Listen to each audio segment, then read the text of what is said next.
নমস্কার বন্ধুরা। তো আজকে আপনার কাছে লেগের ওয়ার্কআউট নিয়ে আসলাম, একটা প্রোগ্রেসিভ ওভারলোড ওয়ার্কআউট নিয়ে।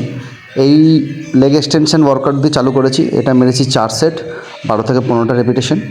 আর প্রোগ্রেসিভ ওভারলোড ওয়ার্কআউট হচ্ছে আপনি যে এটাতে লাস্ট মারেন, মানে যে ওয়েটটাতে লাস্ট মারেন সেই ওয়েটটাতেই আপনি কতগুলো সেট বার করতে পারছেন, কতগুলো রেপিটেশন। তো আমি মোটামুটি 3টে ওয়ার্ম আপ সেট রেখেছি।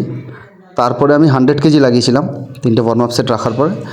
সেই 100 কেজিতে আমি মোটামুটি 5 সেট কমপ্লিট করেছি, মানে টোটাল ওয়ার্ম আপ নিয়ে আর সেট নিয়ে 8টা সেট মোটামুটি হয়েছে। তো এখন যেটা দেখতে পাচ্ছেন, আগের যে ভিডিওগুলো গেল তা এটা হচ্ছে 70 কেজি আছে। এইটাতে আমি মোটামুটি 8টা মতন নিজে ক্লিয়ার করেছি। আপনারা দেখতে পাচ্ছেন ভিডিওতে অত ফুল রেপিটেশন দেওয়া হয়নি, নর্মাল অল্পের মধ্যেই দেওয়া হয়েছে।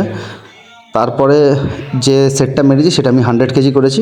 100 কেজিতে টোটাল 5 সেট মেরেছি, কোনো ওয়েট বাড়ায়নি, কিছু না। 100 কেজিতেই 5 সেট, যতগুলো রেপিটেশন যায়, 6টা 7টা, যার যেরকম রেপিটেশন যায় সেইভাবেই আমি আমার যতগুলো যায় সেটাই আমি মেরেছি।